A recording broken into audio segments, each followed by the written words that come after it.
दोस्तों, कल हमने देखा था एक्सरसाइज जो है, प्रश्नावली जो है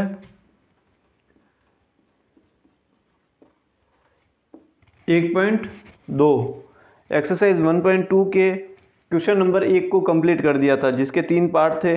और हमारा जो लास्ट क्वेश्चन था वो था प्रत्येक वास्तविक संख्या एक अपरिमेय संख्या होती है। अब हम देखेंगे एक्सरसाइज 1.2 जो प्रश्नावली 1.2 है, उसका क्वेश्चन नंबर 2 जो सवाल है, दूसरा सवाल है, वो देखेंगे। दूसरा सवाल ये कह रहा है, क्या सभी धनात्मक पूर्णांकों का वर्गमूल अपरिमेय होते हैं? क्या जितने भी धनात्मक पूर्णांक है, पॉजिटिव इंटीजर्स है, उनके वर्गमूल जो है अपरिमेय होते हैं? यदि नहीं तो ऐसी संख्या के वर्गमूल का उदाहरण दीजिए जो परिमेय है। अगर ऐसा नहीं है तो एक ऐसा एग्जाम्पल बता दीजिए जो परिमेय संख्या है। कोई सा भी एक एग्जाम्पल बता दीजिए कि जो एक परिमेय संख्या है। तो हमारा क्वेश्चन ये कह रहा है कि क्या सभी धनात्मक पूर्णांकों के वर्गमूल अपरिमेय होते हैं? यदि नहीं तो एक ऐसी संख्या के वर्गमूल का उदाहरण दीजिए जो एक परिमेय संख्या है। क्या सभी धनात्मक पूर्णांकों के वर्गमूल अपरिमेय होते हैं? यदि नहीं तो एक ऐसी संख्या के वर्गमूल का उदाहरण दीजिए जो एक परिमेय संख्या है। ये जो है एग्जैक्टली क्वेश्चन है। अब इसका नेक्स्ट हम आगे देखते हैं इसका सॉल्यूशन क्या है। क्वेश्चन में दे रखा है, क्या सभी धनात्मक पूर्णांकों का वर्गमूल अपरिमेय होते हैं? चलिए इसका हल हम देखते हैं। इसका सॉल्यूशन क्या है वो देखते हैं। सीधा क्वेश्चन तो नहीं लिखा है, सीधा इसका सॉल्यूशन देख रहे हैं। सवाल ये कह रहा है, क्या सभी धनात्मक पूर्णांक यानी पॉजिटिव इंटीजर्स जो 1 से शुरू हो रहे हैं और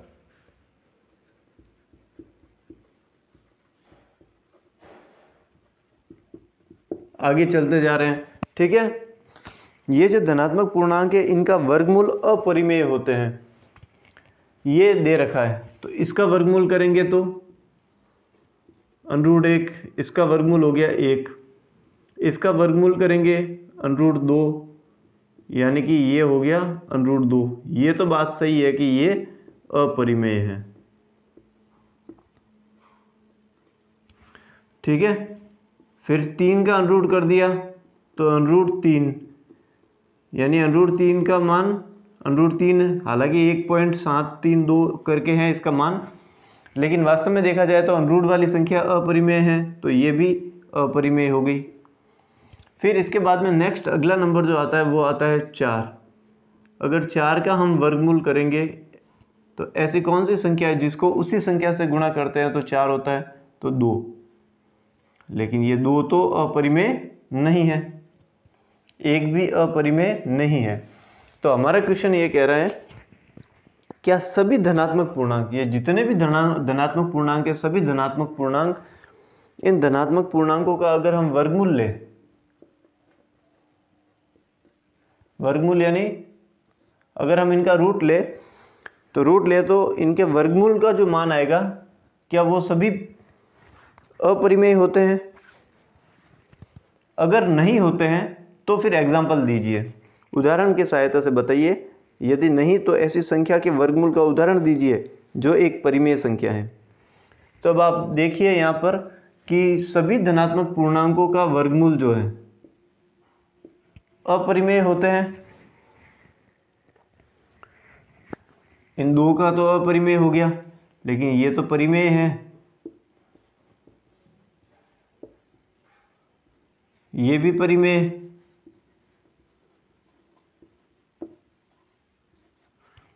फिर आगे हम करेंगे 5 का तो हो जाएगा √5, ये तो अपरिमेय हो गया।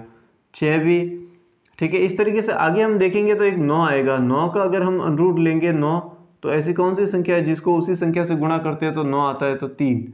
लेकिन ये तो परिमेय है, ये परिमेय है। तो इस तरीके से देखा जाए तो सभी धनात्मक पूर्णांकों का वर्गमूल अपरिमेय नहीं होता है। क्वेश्चन में दे रखा है, क्या सभी धनात्मक पूर्णांकों का वर्गमूल अपरिमेय होता है? नहीं, ये तो परिमेय आ रहे हैं। तो सभी धनात्मक पूर्णांकों का वर्गमूल अपरिमेय नहीं होता है। तो हम इसका उत्तर लिखेंगे तो उत्तर में लिखेंगे असत्य। इसके आंसर में क्या लिखेंगे? असत्य या फिर नहीं। ठीक है, ये कथन असत्य है या फिर नहीं। सभी धनात्मक पूर्णांकों के वर्गमूल अपरिमेय नहीं होते हैं। जैसे कि 4 का वर्गमूल हो गया 2, ये परिमेय संख्या है। 9 का वर्गमूल हो गया 3, ये भी परिमेय संख्या है। इसके अलावा आगे चलेंगे तो 16 आएगा। 16 का वर्गमूल लेंगे तो ऐसी कौन सी संख्या है जिसको उसी संख्या से गुणा करते हैं तो 16 आता है, तो 4 भी परिमेय है। ठीक है, और आगे चलेंगे हम तो 25 आएगा, और आगे चलेंगे तो 36 आएगा। इस तरीके से 25 का अगर वर्गमूल करेंगे तो ये 5, ये भी परिमेय है।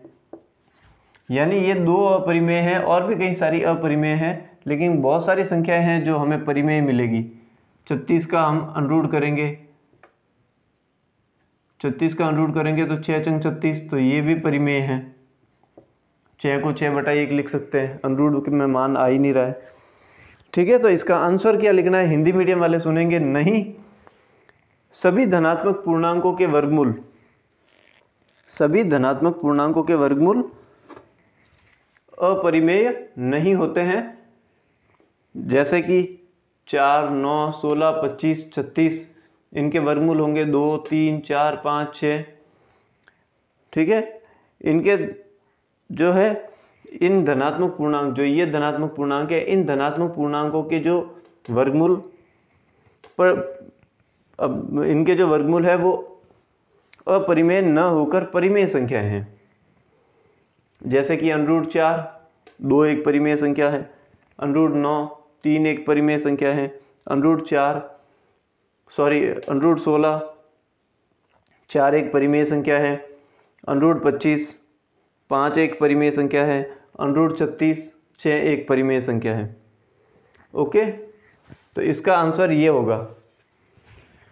बहुत सारी संख्या है जिनके वर्गमूल अपरिमेय है, लेकिन सभी के वर्गमूल अपरिमेय नहीं है, परिमेय भी होते हैं, तो इसका आंसर है नहीं।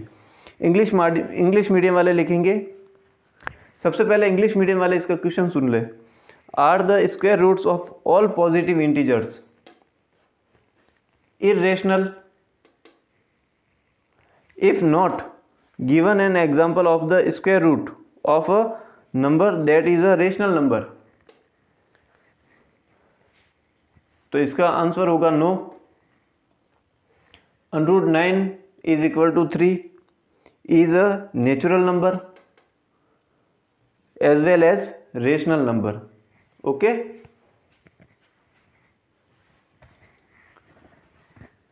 ये जो धनात्मक पूर्णांक है ये सब नेचुरल नंबर भी है, यानी प्राकृत संख्या भी है। ठीक है, तो आप इसको प्राकृत संख्या भी बोल सकते हैं। तो अब इसको इरेज करते हैं, इसको हटा देते हैं। दूसरे का आंसर ये होगा।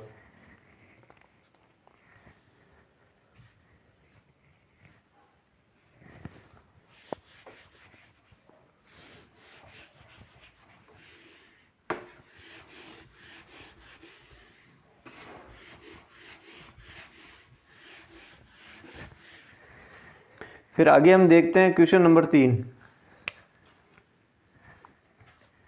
सवाल नंबर 3।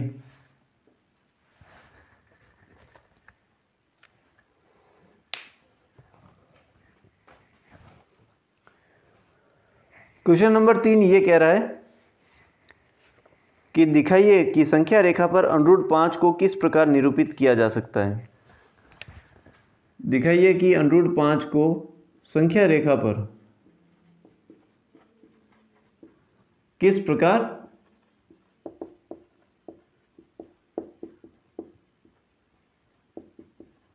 निरूपित किया जाता है।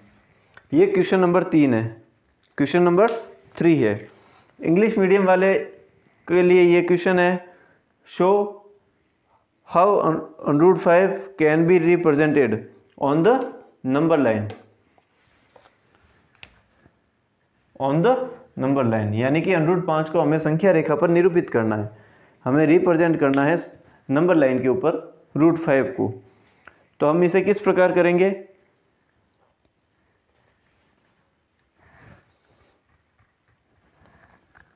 तो मैं इस क्वेश्चन को ही हटा देता हूँ और एक अच्छे तरीके से इसको देखते हैं हम। बहुत ही अच्छा क्वेश्चन है कि हमें √5 को रिप्रेजेंट करना है किस पर, नंबर लाइन पर। तो √5 को हम रिप्रेजेंट करने के लिए क्या करेंगे कि फर्स्ट ऑफ ऑल जो है सबसे पहले हम नंबर लाइन लेंगे। रिप्रेजेंट हमें नंबर लाइन पर ही करना है, हमें संख्या रेखा पर ही इसको प्रदर्शित करना है या निरूपित करना है। तो हमने एक नंबर लाइन ले ली। फिर हम क्या करते हैं, नंबर लाइन के ऊपर ये 0, ये 1, ये 2, ये बराबर डिस्टेंस है, इकाई डिस्टेंस, यूनिट डिस्टेंस है। इकाई जो हम मान रहे हैं, एक मान जो जिसे हम कहते हैं कि यूनिट कहते हैं इकाई को इंग्लिश में, यूनिट या फिर एकक बोलते हैं। और पीछे कोई भी इसकी इकाई लगा देते हैं, इसकी जैसे सेंटीमीटर है या मीटर है, जो भी है। तो हमने इसको इकाई माना है, यूनिट माना है, एक सिंगल माना है। इसको हम एकक इकाई के रूप में लिख रहे हैं। एकक यानी कि एक और इकाई यानी यूनिट यानी सिंगल यूनिट। ये एक, नेक्स्ट एक और, इस तरीके से हमने ये तो डिस्टेंस ले ली 2 तक, और एज इट इज इसके बराबर ये डिस्टेंस ले लेते हैं 1। ये भी एकक, यानी इसको हमने 1 माना है, इसको हमने 1 माना है, इसको हमने 1 माना है। यानी कि ये डिस्टेंस ओवरऑल हो गई हमारे पास 2, और ये डिस्टेंस हमारे पास हो गई ओवरऑल 1। ये दूरी जो है 2 हो गई, ये 1 हो गई। हम इसको जो है मिला देते हैं, ठीक है, दोनों के शीर्ष को जो है हम मिला देते हैं इसको। और उसके बाद हम देखते हैं कि ये हमारे पास बना है राइट एंगल। राइट एंगल यानी कि समकोण त्रिभुज बना है, ठीक है। तो सबसे पहले हम इसको क्या करते हैं, समकोण त्रिभुज के नाम रख लेते हैं। इसको नोमेनक्लेचर कहते हैं, नामांकन करते हैं इसको। और नामांकन करने के लिए हम क्या करते हैं, इसको तो ओ ही मान लेते हैं, 0 को ओ मान लेते हैं, इसको ए मान लेते हैं, इसको बी मान लेते हैं, ओके। और ये नंबर लाइन है, इस नंबर लाइन को हम एक्स मान रहे हैं, ओके। अब इसको हम सॉल्व करते हैं। तो ये राइट एंगल है, समकोण त्रिभुज है।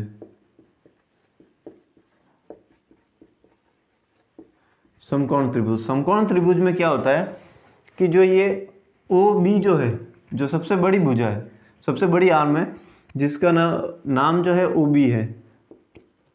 तो ओ बी का स्क्वायर जो होता है अनदर 2 आर्म्स, जो दूसरी जो दोनों भुजाएं हैं उन दोनों के स्क्वायर के प्लस स्क्वायर के योग के बराबर होता है, उनके स्क्वायर के जोड़ के बराबर होता है। जैसे कि ये हो गया ओ ए का स्क्वायर प्लस ए बी का स्क्वायर, ओके। अब जो ये इक्वेशन है, बराबर का निशान है, तो बराबर के दोनों तरफ हम अंडरूट ले सकते हैं। इसका अंडरूट लिया तो इस पूरे का भी अंडरूट हो गया।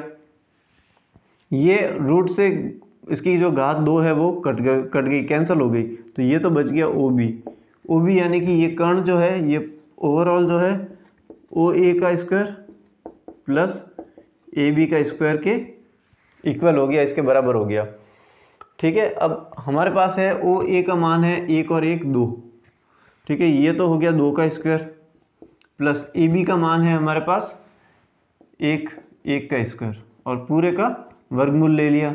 ये हमारे पास मान आएगा ओ बी का, इस भुजा का मान आएगा। तो 2 का स्क्वायर यानी 2 × 2 4 प्लस 1 का स्क्वायर 1 × 1 1, तो हमारे पास आ गया √5। ये मान आ गया ओ बी का। ओ बी का मान क्या आ गया, √5। ये हमने पाइथागोरस प्रमेय, ठीक है।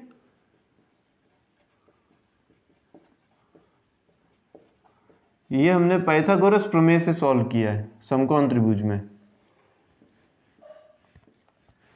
ठीक है। इस थ्योरम का प्रयोग किया, इस पाइथागोरस प्रमेय से हमने इसकी तीसरी भुजा निकाली है, ठीक है। अब इसको तो आप लिख दीजिए एक बार, फिर हम आगे देखते हैं।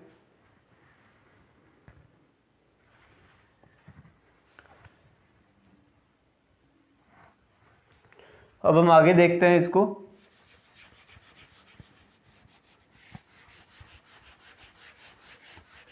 हमने इसकी ट्रायंगल जो त्रिभुज है इसकी थर्ड साइड जो है हमने निकाल दी।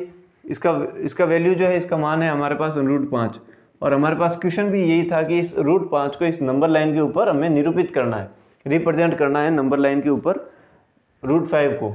तो हम किस तरीके से करेंगे? तो सबसे पहले देखिए आप, चूंकि 5 क्या होता है, 4 का स्क्वायर प्लस 1 का स्क्वायर 5 होता है, और हमने पाइथागोरस प्रमेय से √5 निकाल दिया है। यहाँ पर हम √5 की रचना समकोण त्रिभुज की, √5 की जो रचना है वो समकोण त्रिभुज के कर्ण की लंबाई के रूप में, ये कर्ण होता है, सबसे बड़ी भुजा कर्ण होती है, तो इसको जो है कर्ण इंग्लिश में कहते हैं हाइपोटेनस। तो कर्ण जो है कर्ण की लंबाई के रूप में, इसके अलावा इस पूरी साइड को कहते हैं आधार, बेस, और इसको कहते हैं परपेंडिकुलर, ठीक है, इसको लंब कहते हैं। इस तरीके से यहाँ पर हम √5 की जो रचना है वो समकोण त्रिभुज के कर्ण की लंबाई के रूप में तथा आधार और लंब की लंबाई के रूप में 2 और 1 एकक इकाई के रूप में करेंगे। यानी कि हम सिंगल इकाई का मतलब कोई भी मात्रक हो सकता है, हम कुछ भी मान ले, उसके रूप में करेंगे। और माना कि OX, हमने माना कि OX जो है वो संख्या रेखा है, नंबर लाइन है, जिस पर O जो है वो 0 को निरूपित करता है, A जो है वो O से 2 एकक लंबाई को निरूपित करता है। अब एक रेखा AB OA पर खींची, जो कि बिंदु पर लंब है, जो कि इस A बिंदु पर लंब है। यानी कि हम कह सकते हैं, अर्थात EB जो है वो वाली भुजा AB, ये होती है लंब, परपेंडिकुलर लंब है किस पर? OA पर, ठीक है। यहाँ पर समकोण त्रिभुज बना है, यानी कि एग्जैक्टली इसके लंब है, और लंब का साइन ये होता है। तो AB लंब है OA पर। अब हमें मालूम है कि ये है AB एक एकक लंबाई, और AB पर एक एकक लंबाई पर बिंदु B लिया। B लेने के बाद में हमने क्या किया? OB को मिला दिया। OB को मिलाने के बाद हमने पाइथागोरस प्रमेय से √5 को भी सॉल्व कर दिया पाइथागोरस प्रमेय से। अब हम इस √5 को जो है संख्या रेखा पर निरूपित करेंगे। √5 संख्या रेखा पर कहाँ पर है? इसके लिए हम क्या करेंगे?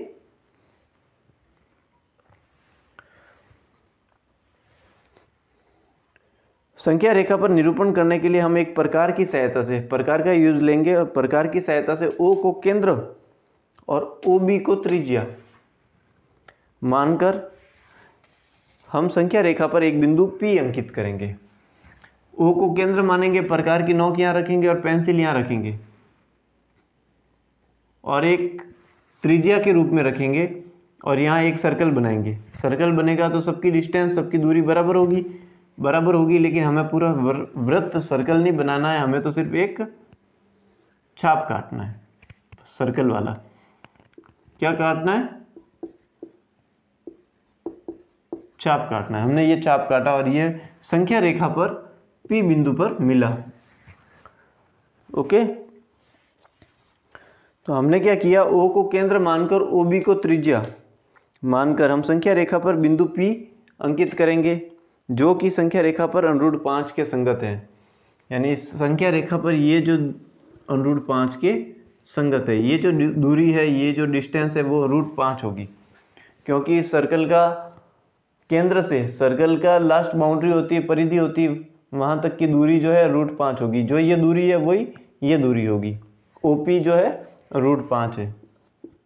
OP क्या है? √5।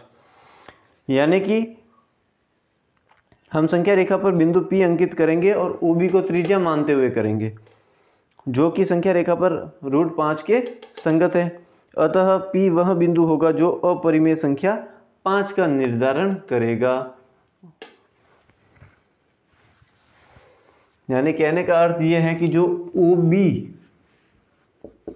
वो बराबर है OP के, ओके, और ये बराबर है √5 के। और रूट 5 का मतलब होता है, देखिए आप सबसे पहले ये तो 2 है, तो रूट 5 का मान 2 से तो ज़्यादा ही होगा। रूट 5 का मान 2 से ज़्यादा होगा, यानी 2.236 इकाई। ओके, और ये रूट 5 का मान 2 से ज़्यादा होगा, लेकिन हमें फिक्स पता नहीं है कि एग्जैक्टली इसका मान क्या है, तो हम इसको बराबर तो लिख रहे हैं, लेकिन बराबर में लिखेंगे लगभग, अप्रोक्सीमेट, यानी लगभग लिखेंगे इसको। एग्जैक्टली 2.236 इसका मान नहीं होता है। ओके, इंग्लिश मीडियम के लिए ये क्वेश्चन क्या था? इंग्लिश मीडियम के लिए ये क्वेश्चन था, show how root 5 can be represented on the number line. तो इसका सॉल्यूशन है, we draw a number line, x and mark a point O representing 0.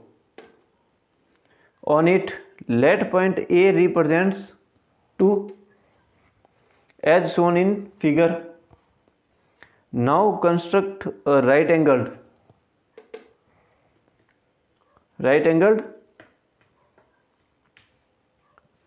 at A, means triangle OAB is right angle.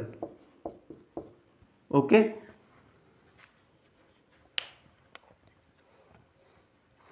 that OA is equal to 2 units and AB is equal to 1 unit as seen in figure.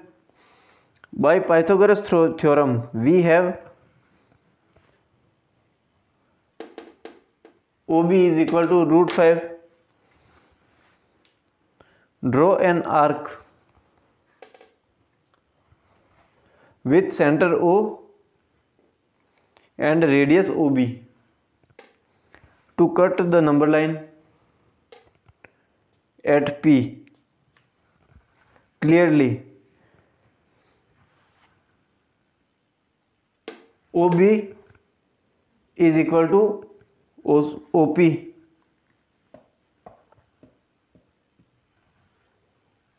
is equal to root 5. Then the point C represents the irrational number root 5. Then the point P represents on the number line the irrational number root 5.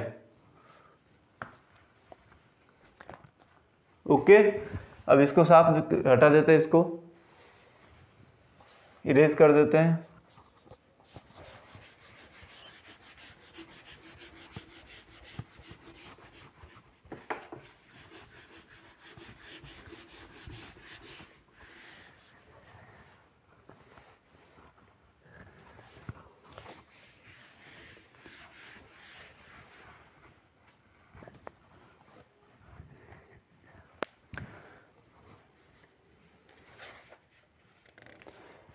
अब अगला सवाल जो है, अगला question है, सवाल number 4 है। ये हमें क्लास में एक्टिविटी के लिए, क्रियाकलाप के लिए, हालांकि इसको कर देते हैं, कक्षा के लिए क्रियाकलाप है। क्रियाकलाप क्या है? वर्गमूल सर्पिल की रचना करनी है।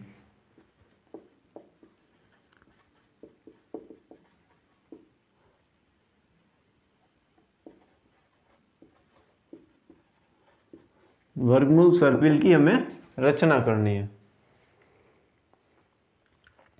अब ये वर्गमूल सर्पिल की रचना किस तरीके से करनी है? जैसे कि मान लीजिए कि एक पॉइंट है, मैं यहाँ पे लिख देता हूँ, ये लिख देता हूँ, एक पॉइंट है O, ठीक है, एक पॉइंट है O।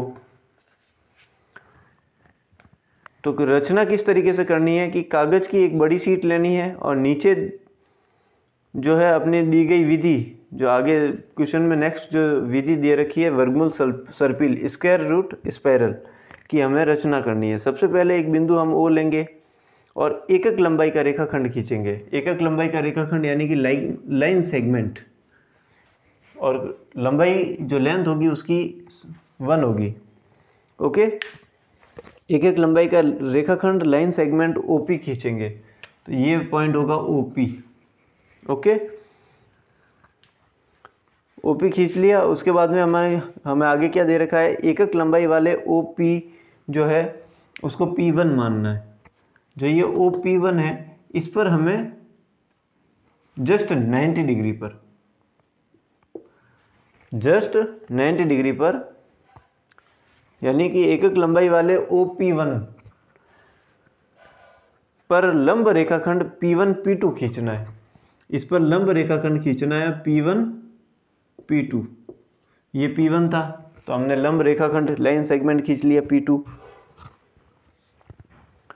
अब OP2, अब ये जो OP2 है इसको मिला देते हैं। अब ये OP2 पर, इस पर OP2 पर लंब रेखाखंड P2 P3 खींचना है। लंब रेखाखंड खींचना है यानी 90 डिग्री। इस पर इसका 90 डिग्री कैसे बनेगा, तो इसका जस्ट 90 डिग्री इस तरीके से बनेगा। ठीक है, तो OP2 पर लंब रेखाखंड यानी लाइन सेगमेंट खींचना है OP3। अब OP3 हमें मिल गया, ये OP3 हो गया, OP3। अब यहां पर भी हमें 90 डिग्री का, 90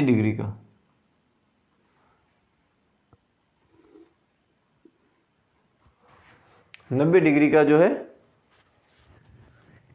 OP3 पर लंब रेखाखंड खींचना है, और लंब रेखाखंड खींचना है P4, P3 P4। इस प्रक्रिया को जारी रखते हुए, और ये जो प्रोसेस है, ये प्रक्रिया इसको जारी रखना है, और जारी रखते हुए हमें एकक लंबाई वाले लंब रेखाखंड खींचकर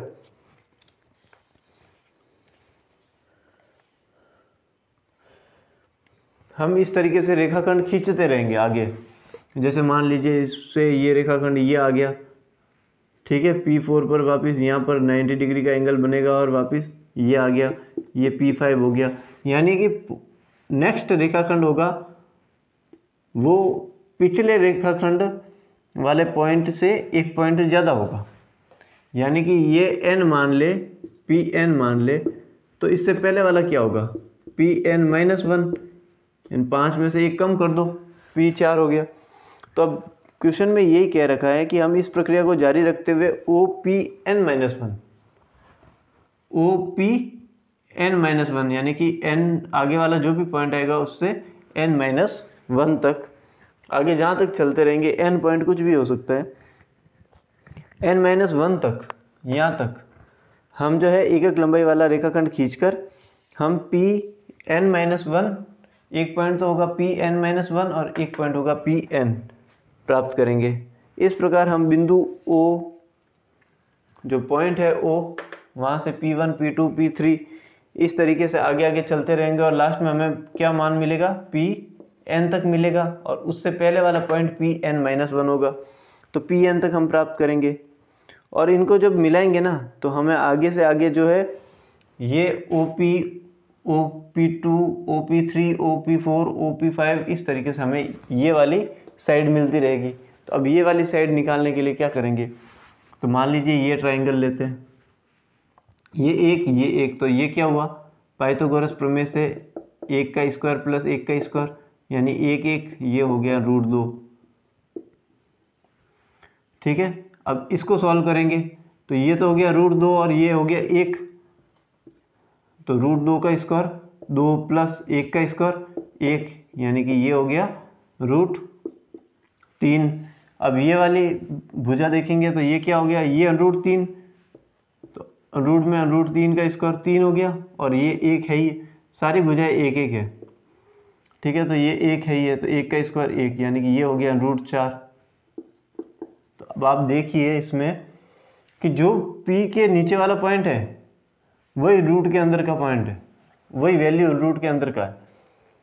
P2 है, जैसे कि P1 है तो ये वैल्यू 1 है, P2 है, 1 को भी तो √1 लिख सकते हैं, तो 1 पॉइंट है √1, 2 पॉइंट है √2, 3 पॉइंट है √3, 4 पॉइंट है √4, 5 पॉइंट है तो ये आ जाएगा √5 आ जाएगा, क्योंकि इसको लिखेंगे √4 का स्क्वायर 4 प्लस ये 1 है तो 1 का स्क्वायर 1, तो ये हो गया √5।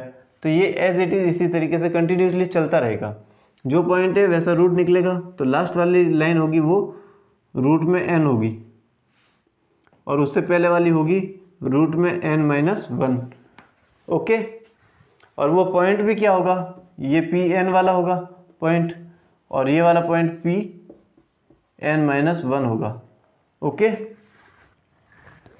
इस तरीके से हम जो है √2, √3, √4, √5 इस तरीके से चलते रहेंगे और दर्शाने वाला एक सुंदर जो है सर्पिल प्राप्त कर लेंगे। ओके, तो ये क्लास वर्क के लिए था। इंग्लिश मीडियम वाले इसको देखेंगे। Classroom activity constructing the square root spiral. Take a large sheet of paper and construct the square root spiral in the following fashion. Start with the point O and draw a line segment OP1 of unit length. Okay, draw a line segment P1 P2 perpendicular to OP1 of unit length, see figure. Okay, now draw a line segment P2 P3 to OP2, then draw a line segment P3 P4 perpendicular to OP3. Continuing in this manner, you can get the line segment Pn-1 Pn by drawing a line segment of unit length perpendicular to OPn-1. Okay, in this manner you will have created the points P1, P2, P3 up to continue and join them to create a beautiful spiral depicting. Okay, √2, √3, √4 up to continue. Solution do in your classroom. It is same as example number 2. ये वैसा ही है जैसा example हमने 2 किया था ना, same as it is वैसा ही है। एग्जाम्पल 2 तो क्या कहें हम इसको, example number 3, sorry not 2, example number 3। जो हमने एग्जाम्पल 3 में किया था एज इट इज़ उसी तरीके से ये निकालना है। एग्जाम्पल 3 और 4 बोथ एग्जाम्पल्स, दोनों एग्जाम्पल में इस तरीके के मेथड दे रखे हैं। ओके,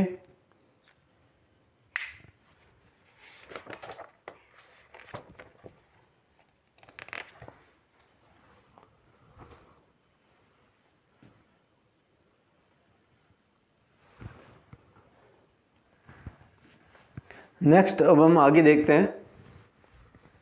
इसको इरेज कर दो, इसको हटा देता हूँ मैं। अब ये एक्सरसाइज कंप्लीट हो गई है, 1.2 कंप्लीट हो गई है।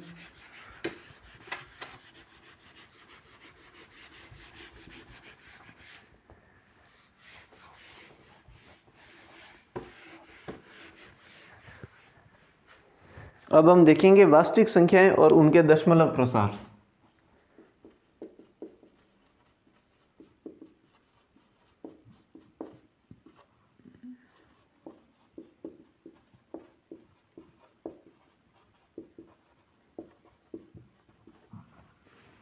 ये नेक्स्ट पॉइंट है।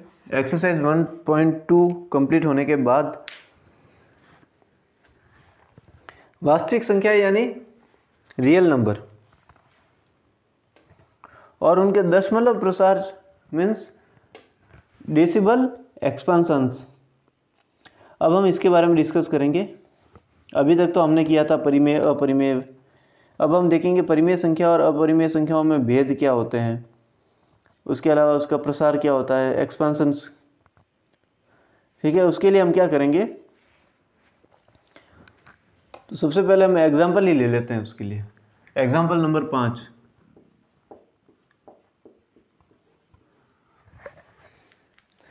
एग्जाम्पल में दे रखा है 10/3 7/8 10/3 7/8 1/7। अब इनका दशमलव प्रसार करना है, डेसिमल एक्सपांशंस इनके करने हैं, तो वो किस तरीके से होंगे। तो दशमलव प्रसार के लिए क्या करेंगे हम, सबसे पहले हम क्या करेंगे, इनको इस तरीके से लिखेंगे, इस नंबर के लिए 3 से डिवाइड करना है, ओके, भाग देना है। तो आप चाहे तो इस तरीके से लिखें या फिर उस तरीके से लिखें, कैसे भी लिखें, सीधा आप डिवाइड करना है, ओके। 1 बचा, पॉइंट लगा 0, 3 तिया 9, 1 बचा, भाग नहीं गया तो वापस 0 लिख दिया, वापस 3 तिया 9। इस तरीके से ये एक कंटिन्यूसली बचता रहेगा और हमारे पास 3 आते रहेंगे, ठीक है, और ये कंटिन्यू चलते रहेंगे। यानी कि ये जो वैल्यू होगी ये होगी 3.333, इस तरीके से लगातार चलती रहेगी। अब हम 7/8 का देखते हैं। तो सबसे पहले तो आएगा 8 बार जाएगा, सॉरी पहले तो सबसे पहले अपने भाग जाएगा ही नहीं, डिवाइड होगा ही नहीं।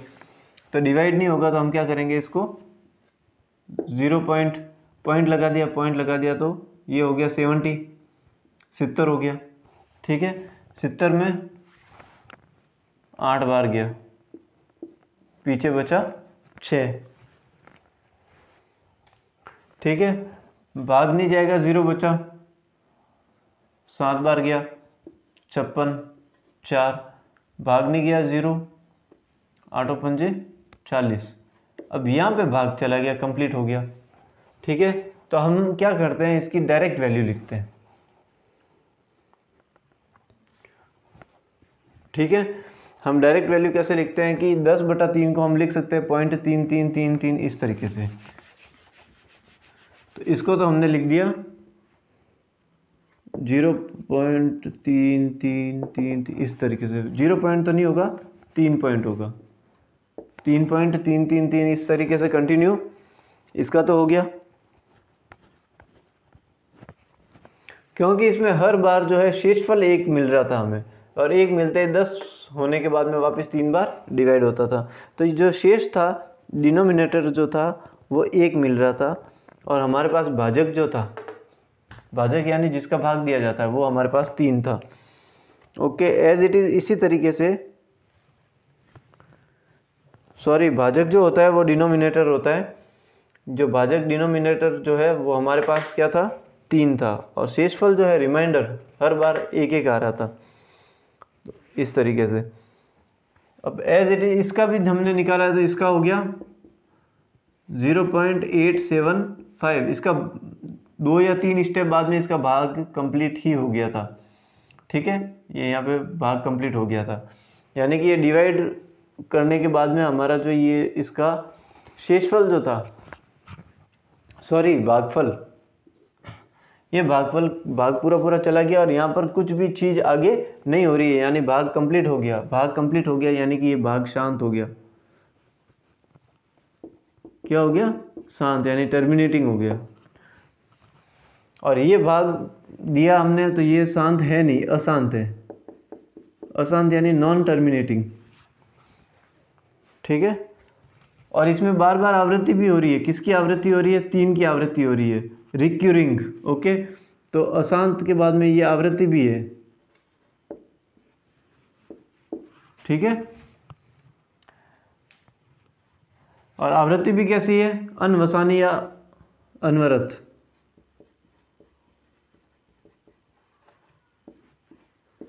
ठीक है। अब हम आगे इसको देखते हैं।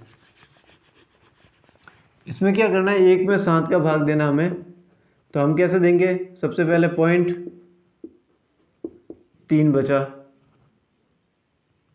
एक बार गया 7 एकम 7, फिर 3 बचा, तो 30 7 चौक 28, 2 बचा, 20, 7 दूना 14, 6, फिर 0 ले लेंगे, भाग नहीं जाएगा तो 8 और 7 56, वापिस 4 बचा, वापिस तो क्या एक बार ही बचा है 4, ठीक है 4 बचा है तो 7 तो 5 35, 5 बचा,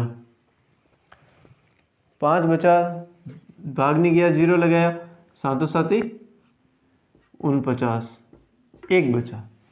जो यह 1 बचा था सबसे पहले, अब वापिस 1 में 7 का भाग देना है, वापिस यही चीज़ आएगी, 1 में 7 का भाग देना, यानी कि हम 10 बनाएंगे, वापिस 7 एकम 7, ठीक है 3 बचेगा, 30 बनाएंगे तो 7 चौक 28, यानी ये वाला नंबर वापस रिपीट होगा।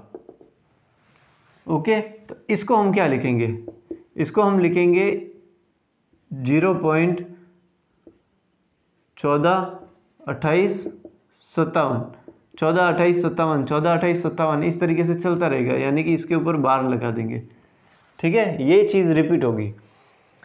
इसमें क्या है, 3 हर बार आ रहा है तो हम इसको लिख सकते हैं 3.3, और 3 बार बार रिपीट हो रहे हैं तो 3 का बार लगा सकते हैं। ओके, यहाँ तक कोई प्रॉब्लम? तो इसको मैं इरेज कर देता हूँ, साफ कर देता हूँ, ये इसका भागफल आ गया। अब आप देखिए यहाँ पे भाग पूरा पूरा जा रहा है, एक स्टेप बाद, 2 स्टेप बाद, या फिर कुछ स्टेप के बाद में भाग कंप्लीट हो रहा है तो नहीं हो रहा है, कुछ न कुछ शेषफल बच रहा है, यानी रिमाइंडर बच रहा है, ठीक है। जब हम डिनोमिनेटर से इसको जो है हम डिवाइड करते हैं 7 से, तो हर बार रिमाइंडर बच रहा है, शेषफल बच रहा है, तो यानी शांत तो है नहीं, क्या है, अशांत है। फिर इसमें आवृत्ति भी हो रही है, रिक्यूरिंग, ओके।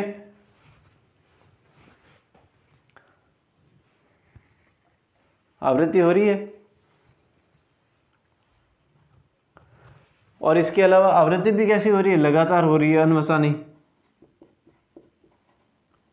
या अनवरत, ठीक है। इस तरीके से ये तो हो गए अपने, ये एग्जाम्पल हमें दिया था, और एग्जाम्पल नंबर 5 में हमें था कि दशमलव का प्रसार करना है, एक्सपेंशन करना है। तो हमने यहाँ क्या देखा है कि हमने यहाँ किन किन बातों का ध्यान रखा है, तो आप ध्यान से देखिए इसको। हमने यहाँ देखा है कि कम से कम 3 बातों का तो हमें यहाँ ध्यान देना बहुत ज़रूरी है जब हम भाग करते हैं। कुछ चरण के बाद में शेषफल या तो 0 हो जाता है, तो यहाँ पे शेषफल 0 बच गया था, शेषफल यानी रिमाइंडर, ठीक है, तो 0 बच गया था, या फिर शेषफल जो है रिमाइंडर है वो खुद का रिपीटेशन करता है। खुद का रिपीटेशन यानी कि ऊपर 10 आ जाएगा, इसमें ऊपर 1 आ जाएगा, यानी कि शेषफल खुद का जो है रिपीटेशन करता है, खुद का जो है पुनरावृत्ति करना प्रारंभ कर देता है। एक तो ये हमने देखा, तो यहाँ पे पुनरावृत्ति प्रारंभ हो रही थी, यहाँ पे पुनरावृत्ति प्रारंभ हो रही थी, यहाँ पे भाग कंप्लीट हो गया। दूसरी चीज़ और क्या देखनी है, जो शेषफल होता है उसकी पुनरावृत्ति की श्रृंखला में प्रविष्टि जो एंट्रीज है उनकी संख्या भाजक से कम होती है। जो एंट्रीज है वो भाजक यानी कि ये वाली संख्या डिनोमिनेटर, इससे कम होगी ऊपर वाली संख्या, तब तक तो डिवाइड, अगर ज़्यादा हो गई तो डिवाइड भाग पूरा पूरा चला जाएगा। इसलिए भाजक से ऊपर वाली संख्या जो होती है वो छोटी होनी चाहिए। यानी कि हमने यहाँ देखा 1/3, जैसे कि कोई भी है 1/3, 1/3 का मान क्या होता है, तो पॉइंट लग गया 10, 3 या 9, 10, 3 या 9, 3 या 9, यानी कि ये 0.3 का बार। ओके, जब हम इसमें देखते हैं तो जो संख्या की पुनरावृत्ति हो रही है, वापिस शेषफल 1 बच रहा है, रिमाइंडर 1 बच रहा है, और 1/7 है, तो इसमें भी जो है शेषफल की पुनरावृत्ति हो रही है। और कब हो रही है, जब 6 बार भाग कंप्लीट गया, 6 प्रविष्टियाँ कंप्लीट हो गई, और उसके बाद में वापस रिमाइंडर 1 बच रहा है और हम जो है उसमें 7 का भाग दे रहे हैं, यानी कि 7 डिनोमिनेटर बन जाता है।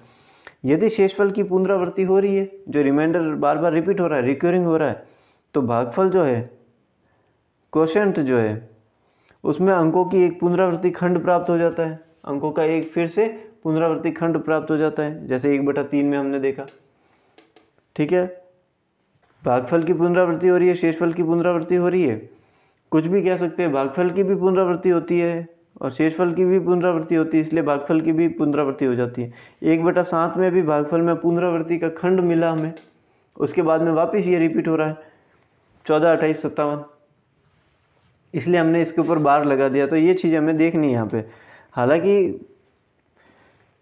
एग्जाम्पल वगैरह में तो हमने देख लिया है कि परिमेय संख्या जो होती है वो P/Q के रूप में परिमेय संख्याओं पर लागू हो रहा है। ये सारी परिमेय संख्या और ये सारी परिमेय संख्याओं पर लागू हो रहा है सब। ये परिमेय संख्याएं तो है, P/Q के रूप में लिख रहे हैं, तो यानी Q is not equal to 0 भी ये परिमेय संख्याओं पर लागू होता है। ठीक है, और परिमेय संख्या क्या होती है? परिमेय संख्या होती है P/Q, और जो नीचे वाली संख्या वो 0 नहीं होनी चाहिए। यही तो है परिमेय संख्या।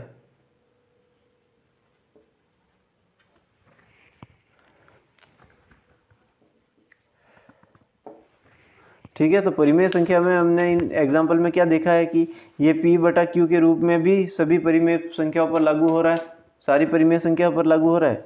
और Q से जो है P को भाग देने पर दो मुख्य बातें घटती है। कौन कौन सी बातें? दो मुख्य बातें घटती है। जब शेषफल 0 बच जाता है तब तो भाग पूरा पूरा चला जाता है और वो शांत में हो जाता है। और जब शेषफल 0 नहीं बचता है, शेषफल 0 नहीं बचता है, शेषफल 0 नहीं बचता है, इन दो कंडीशन में नहीं बच रहा है, इसमें भी शेषफल 0 के बराबर नहीं हो रहा है, यानी 0 नहीं हो रहा है, यानी कि शेषफल 0 नहीं बच रहा है, यानी भाग वापस लगातार जाता रहेगा, जा रहा है, इसमें लगातार जा रहा है, इसलिए हमने इसके ऊपर बार लगाया। यहाँ भाग चला गया पूरा, तो इसको हमने शांत कर दिया, शेषफल 0। तो यहाँ हमने दो कंडीशन देखी है, या तो शेषफल 0 हो जाता है या फिर कभी भी 0 नहीं होता है। तब हम शेषफल की एक पुनरावृत्ति श्रृंखला प्राप्त होती है। जब हम देखते हैं तो पुनरावृत्ति की श्रृंखला प्राप्त होती है, यानी कि शेषफल जो है, रिमाइंडर जो है, उसका रिक्यूरिंग होता है और उसके रिक्यूरिंग की एक चेन प्राप्त हो जाती है, हमें चेन मिल जाती है, और हम हर अलग अलग स्थिति में इनको अलग अलग रूप से देखते हैं। अब किस प्रकार देखते हैं हम आगे नेक्स्ट उसको।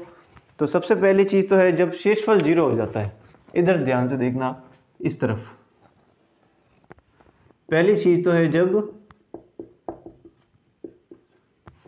शेषफल 0 बच जाता है, यानी रिमाइंडर 0 हो जाता है। रिमाइंडर 0 हो जाता है जैसे 7/8 में, 7/8, 7/8 में रिमाइंडर 0 हो गया, भाग कंप्लीट चला गया। तो इसमें 7/8 में हमने देखा था शेषफल जो है, रिमाइंडर जो है 0 हो जाता है। तो 7/8 का जो दशमलव प्रसार है, डेसिमल एक्सपेंशन है, वो 0.875, 0.875 हो जाता है। इस तरीके से और भी एग्जाम्पल है, इस शांत के और भी एग्जाम्पल है। ठीक है, शेषफल 0 हो जाता है, जो ये शांत हो गया, और शांत का पहला एग्जाम्पल तो यही है, 7/8। ठीक है, जिसमें अपने पास आ गया 0.875, भाग पूरा पूरा चला गया, 3 स्टेप में चला गया और रिमाइंडर 0 हो गया। दूसरा एग्जाम्पल हम देखते हैं, इसमें 1/2, 1 में 2 का भाग देंगे, पॉइंट लगा 10, 2 पंजे 10, यानी कि 0.5, यहाँ पे भी भाग कंप्लीट चला गया। ओके, फिर और देखते हैं हम 639/250। ये हमने बड़ी संख्या ली है, 639/250। ठीक है, 639/250, 250। तो हम आगे इसका जो है कुछ स्टेप के बाद में, 4 स्टेप के बाद में इसका भाग पूरा पूरा चला जाता है, जैसे कि 2.556, यहाँ जाके भाग कंप्लीट हो जाता है। पहला स्टेप, दूसरा, तीसरा, चौथा स्टेप के बाद में शेषफल 0 बच जाता है। तो इस प्रकार की जो संख्याएं होती है उन स्थितियों में परिमित चरणों के बाद, कोई लिमिटेड स्टेप्स के बाद दशमलव प्रसार जो है, डेसिमल एक्सपांसन जो है, वो जो है उसका अंत हो जाता है, वो शांत हो जाता है।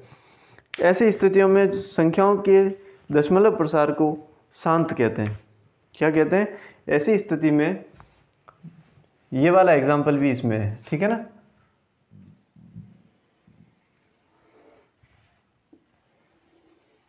ये वाला जो एग्जाम्पल है वो भी इसी का ही एग्जाम्पल है। ये हमने लिख दिया है 7/8, ठीक है। तो ऐसी स्थिति में दशमलव प्रसार को शांत दशमलव कहते हैं। जो दशमलव प्रसार होता है, डेसिमल एक्सपांसन होता है, उसको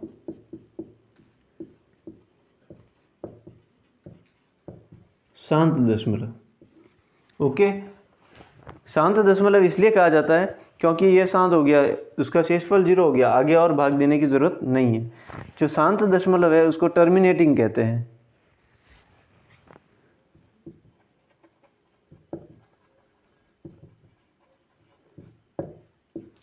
टर्मिनेटिंग। ओके, तो एक तो हो गया हमारे पास शांत दशमलव, और शांत दशमलव हो गया ये हमारे परिमेय संख्या की तरह है एग्जैक्टली, कोई दिक्कत नहीं। इसको हम p/q के रूप में लिख सकते हैं और नीचे वाली संख्या 0 भी नहीं है। तो शांत दशमलव एक तरीके से परिमेय के अंतर्गत है। ओके,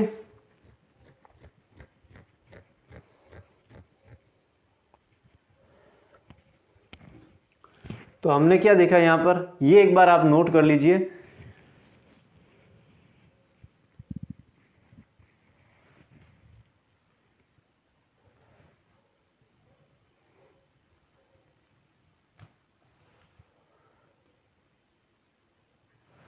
ठीक है, मैं ये नोट करने के बाद में मैं इसको इरेज कर रहा हूँ।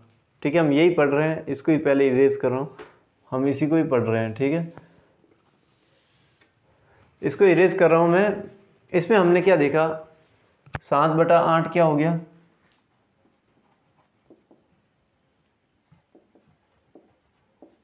ये हो गया, भाग पूरा पूरा चला गया। ठीक है, ये भाग पूरा पूरा जाता है, रिमाइंडर 0 बच जाता है, शांत हो गया। ओके, इसको हटा देता हूँ, ये हमने लिख दिया इसको। फिर और उसमें शेषफल 0 बच रहा है और शांत कहाँ हो रहा है, 1/2, 0.5। रिमाइंडर शेषफल 0 बच रहा है और शांत हो रहा है, पहला 7/8 लिख दिया, 0.875, 1/2 हो गया 0.5, फिर हो गया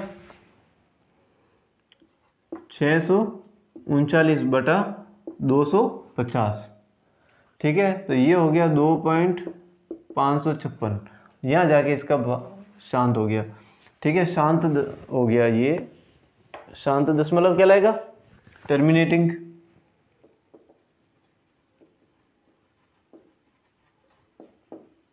टर्मिनेटिंग यानी शांत दशमलव में ये सब आ गया। ठीक है, इसको भी हमने साफ कर दिया। अब हमारे पास क्या क्या बचे,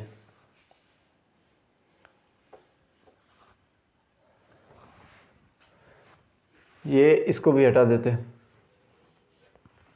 p/q परिमेय संख्या होती है। ठीक है, इसको भी इरेज कर दिया। अब हमारे पास क्या बचे, एक तो ये बचा है, एक ये बचा है, एक ये बचा है। ठीक है, पहली कंडीशन में तो हमारे पास रिमाइंडर जो है शेषफल 0 बच गया, तो वो तो हो गया शांत।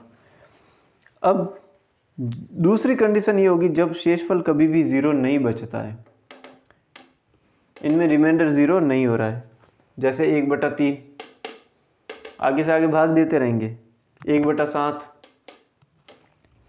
हम यहाँ पर देखते हैं कि कुछ चरणों के बाद में शेषफल की पुनरावृत्ति होने लगती, कुछ स्टेप के बाद में जो है रिमाइंडर जो है, शेषफल जो है, उसका रिपीटेशन होने लगता है। ठीक है, ये 3.3 का बार, ये 0.3 का बार। ठीक है, तो कुछ स्टेप के बाद में, कुछ चरणों के बाद में जो है शेषफल की पुनरावृत्ति होने लगती है, और दशमलव प्रसार जो डेसिमल एक्सपांसन जो है वो निरंतर जारी रहता है, कंटिन्यू चलता रहता है। दूसरे शब्दों में एक अनदर वे में भी हम कह सकते हैं कि भागफल के अंकों में भी एक खंड की पुनरावृत्ति होती है। शेषफल की पुनरावृत्ति होगी, रिमाइंडर की तो भागफल जो क्वोशंट है उसकी भी पुनरावृत्ति होने लग जाएगी। ओके, तो और इस तरीके से शेषफल का या फिर भागफल का एक पुनरावृत्ति खंड प्राप्त होता है। और इस तरीके से इस प्रकार का जो प्रसार होता है, जो एक्सपांसन होता है, उसको कहते हैं अनवसानी। क्या कहते हैं? अनवसानी, यानी जिसका अवसान नहीं है, यानी रुका हुआ नहीं है, लगातार जा रहा है। और वो भी क्या हो रहा है? आवृत्ति हो रहा है, रिक्यूरिंग हो रहा है। ठीक है,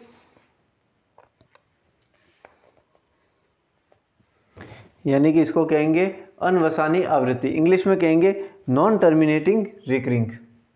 नॉन टर्मिनेटिंग रिकरिंग, रिकरिंग कह सकते हैं इसको, पीरियडिक कह सकते हैं, या रिकरट भी कह सकते हैं। ठीक है, तो इस तरीके से इसको इंग्लिश में कहते हैं नॉन टर्मिनेटिंग रिकरिंग। जैसे 1/3, 0.3333, ठीक है, 0.333 इसका भागफल है। और 1/7 को ले तो 0.142857, 142857, 142857, 142857, 142857, यानी कि 0.142857 का बार। ये दिखाने के लिए कि 1/3 के भागफल में 3 की पुनरावृत्ति होती है, 3 की पुनरावृत्ति हो रही है, भागफल में 3 की पुनरावृत्ति हो रही है। ठीक है, क्वोशंट में, और रिमाइंडर में हर बार 1 रिपीट हो रहा है, तो पुनरावृत्ति 1 की हो रही है। और इसको हम 0.3 का बार के रूप में लिखते हैं। इसी तरीके से 1/7 जो है उसके भागफल जो है, क्वोशंट का जो खंड है, उस खंड में 142857 की पुनरावृत्ति हो रही है, उसका रिपीटेशन हो रहा है। इसलिए 1/7 को हम 1/7 को हम 0.142857 का बार के रूप में लिखते हैं। और अंकों के ऊपर लगाया गया दंड, जो ये अंकों के ऊपर हम जो बार लगाते हैं, इसको दंड कहते हैं। हिंदी में क्या कहते हैं? अंकों के ऊपर लगाया गया दंड। ठीक है, ये वाला निशान जो है वो दंड कहलाता है।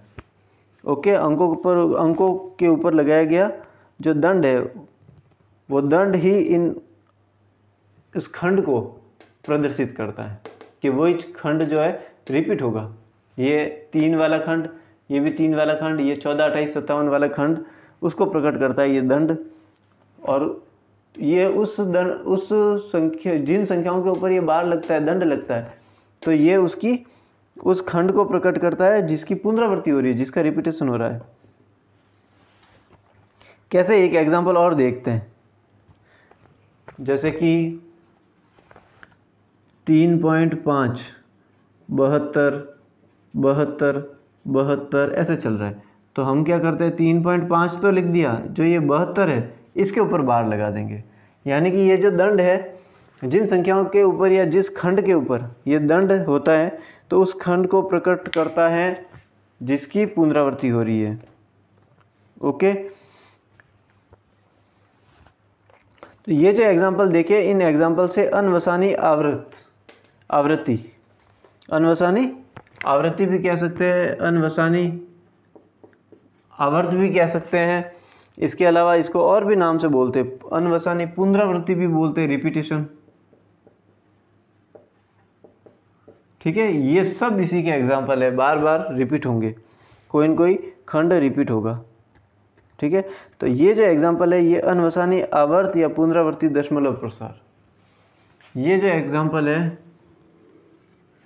ये तो शांत हो गया, ये है अनवसानी आवर्त या फिर पुनरावृत्ति का दशमलव प्रसार है। ठीक है, डेसिमल रिपीटेशन है, decimal recurring, sorry decimal expansion.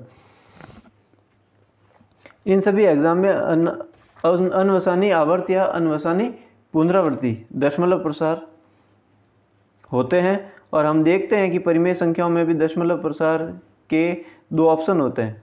क्या ऑप्शन है? एक तो शांत हो गया दशमलव के प्रसार में, पॉइंट के बाद में शांत हो गया, शेषफल 0 आ गया, और भागफल शांत हो गया। तो एक तो हो गया शांत, तो हम क्या देखते हैं, परिमेय संख्याओं के दशमलव प्रसार में दो ऑप्शन है, दो विकल्प है। पहला, या तो वे शांत होते हैं या वे अनवसानी आवर्ती होते हैं, अनवसानी आवर्ती।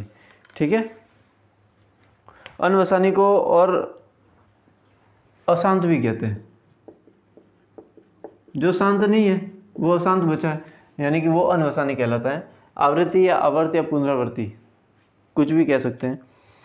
तो हमारे पास जो है परिमेय संख्याओं के दशमलव प्रसार में दो ऑप्शन है, एक तो शांत और एक अनवसानी आवर्ती या अनवसानी आवर्त या अशांत आवर्त या अनवसानी पुनरावर्ती या अनवसानी आवर्त या अशांत पुनरावर्ती, कुछ भी कहे। तो ये दोनों परिमेय संख्या है, शांत भी है अशांत भी है। ओके, अशांत में भी रिपीटेशन वाली है। कौन सी है? रिपीटेशन वाली, पुनरावृत्ति वाली। हमारे पास परिमेय संख्या दो तरीके की हो गई, ये भी परिमेय ये भी परिमेय, P बटा Q इनको भी लिखते हैं इनको भी लिखते हैं, तो इसलिए दो तरीके की होगी। इनके मान या तो शांत हो गए या फिर अशांत हुए तो फिर आवर्ती होगी उसकी। ओके,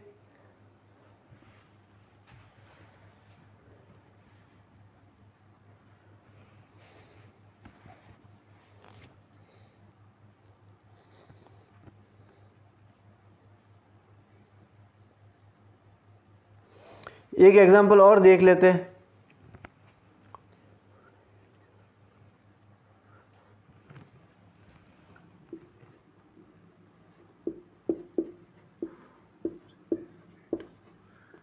ये बड़ा वाला एग्जांपल है 3.142678। मैं तो ऐसे ही बोल रहा हूँ 142678, हालांकि इसको बोलते हैं 3.142678।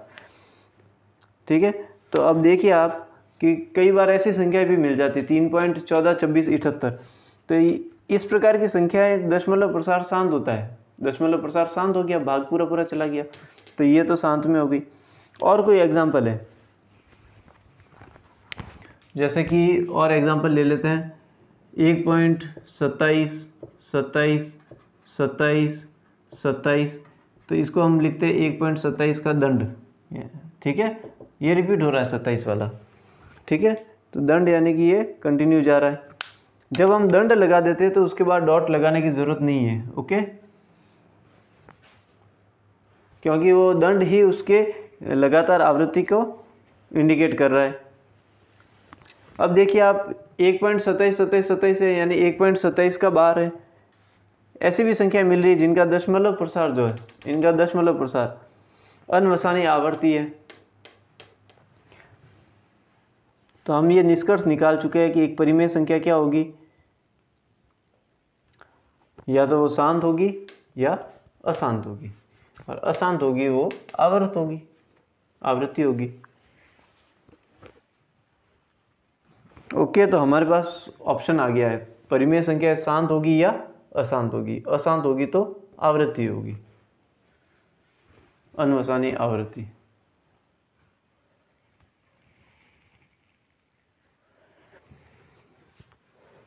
तो हम इसको एक ही नाम से बोलेंगे, अनवसानी आवृत्ति, और इसको शांत। ठीक है, हटा देते हैं, इसको इरेज कर दें।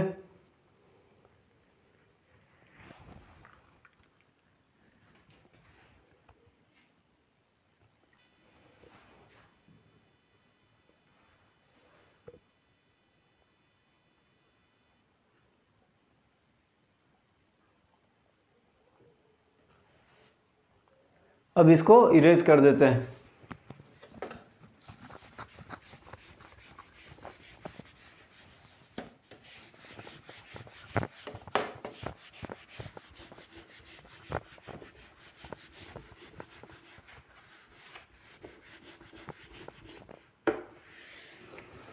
इरेज करने के बाद हम एक एग्जांपल लेते हैं, उदाहरण नंबर 6, एग्जांपल नंबर 6। उदाहरण नंबर 6 कह रहा है कि दिखाइए कि 3.142678 142678 एक परिमेय संख्या है, रेशनल नंबर है। दूसरे शब्दों में देखा जाए तो 3.142678 है, इसको P बटा Q के रूप में लिख सकते हैं। ठीक है, जहां पर P भी कोई पूर्णांक है और Q भी कोई पूर्णांक है और q is not equal to 0। यानी कि ये क्वेश्चन ये कह रहा है कि आप ये दर्शाइए, ये दिखाइए कि 3.142678 जो है परिमेय संख्या है। दूसरे शब्दों में 3.142678 को p बटा q के रूप में लिख सकते हैं। p और q कोई पूर्णांक है और q is not equal to 0, नीचे वाली संख्या 0 नहीं होनी चाहिए। तो पहली चीज़ तो हमें ये पता है कि किसी के ऊपर बार नहीं लगा हुआ है, दंड नहीं लिखा हुआ है, दंड नहीं लिखा हुआ है, इसका मतलब ये भाग पूरा पूरा गया। हम क्या करते हैं, 3 पॉइंट इसको एज इट इज़ ऐसा कैसा लिख देते हैं, ठीक है। और इसके नीचे जो है पॉइंट हटाएंगे तो उतने 0 लगा देंगे। तो एक के पीछे 1 2 3 4 5 6 0 लगा दिए। ओके,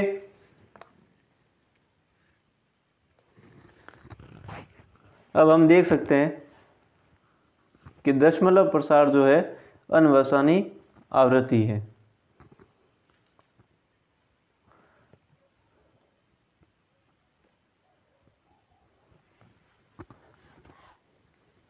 अगर हम इसका भाग देंगे तो इस स्थिति पर अगर विचार करें तो दशमलव प्रसार अनवसानी आवृत्ति भी है, ठीक है। क्या विचार करेंगे, ये p बटा q के रूप में हो गया और p बटा q के रूप में हो गया। p भी कोई पूर्णांक है और q भी कोई पूर्णांक है और नीचे वाली संख्या 0 भी नहीं है, तो हमने इसको परिमेय संख्या में व्यक्त कर दिया। ओके, अब हम आगे देखते हैं एग्जाम्पल नंबर 7।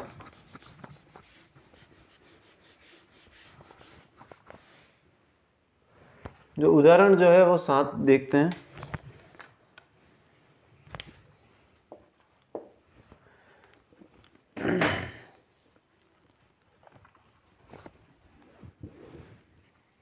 उदाहरण 7 क्या कह रहा है कि दिखाइए कि 0.3333 इस तरीके से चलता रहेगा। 0.3 का दंड, इसको हम p बटा q के रूप में व्यक्त किया जा सकता है। ये दिखाना हमें कि इसको p बटा q के रूप में व्यक्त किया जा सकता है। p और q कोई पूर्णांक है और q is not equal to 0 है, ये दिखाना है। यानी कुल मिला के ये इसको परिमेय संख्या दिखाना है कि ये परिमेय संख्या है। देखिए आप, सबसे पहले चीज़ तो हम ये नहीं जानते कि 0.3 का बार क्या है, ठीक है। तो हम इसको क्या करते हैं एक बार कि जो 3 का बार है इसको 0.333 इस तरीके से लिख रहे हैं और इसको हम x मान रहे हैं। क्या मान रहे हैं, x। तो माना कि x बराबर 0.3333 इस तरीके से। ये स्थिति हमें कुछ, ये वही स्थिति है जहाँ पे हमें कुछ न कुछ टेक्निक या ट्रिक अपनानी है। अब वो टेक्निक या ट्रिक क्या होगी, हम क्या करते हैं, जो दोनों तरफ है 10 से गुणा कर देते हैं समीकरण के दोनों तरफ।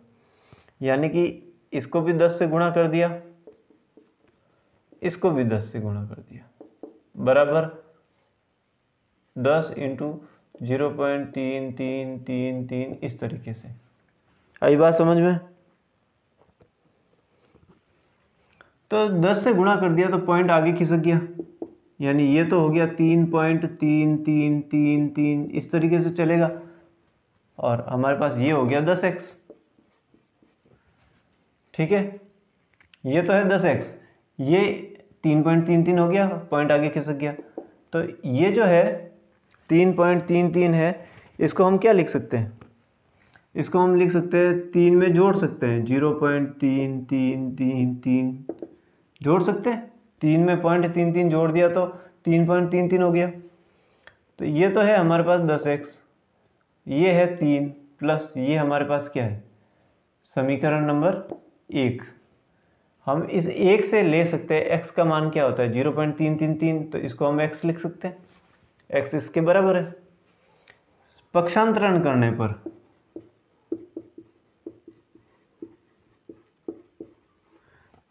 ठीक है, इसको हम पक्षांतरण कर रहे हैं, x को इधर भेज रहे हैं, तो ये हो गया 10x माइनस x बराबर 3, तो ये हो गया 9x बराबर 3। तो x का मान क्या हो गया 3/9, यानी कि 1/3। ओके। x का मान 1/3 है, यानी x की जगह 1 रखो, समीकरण 1 में रख दो, तो x की जगह रखो 1/3। इसका मान क्या होता है? 0.3 का बार, 3 का दंड, यानी 0.3333, यानी कि 1/3 का मान ही 0.333 है। ओके, तो x का मान आ गया हमारे पास ये, क्योंकि हमने इसको ही माना था x।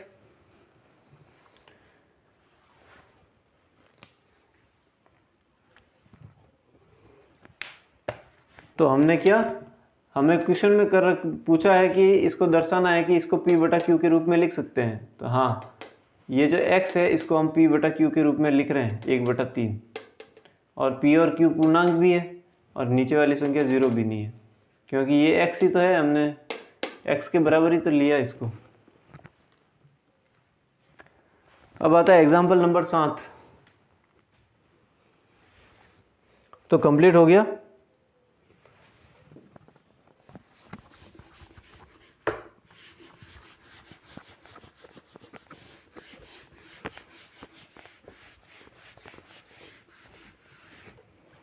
दोस्तों अब जो है एग्जाम्पल नंबर 8 है, ये हम देखेंगे नेक्स्ट क्लास में, अगली क्लास में।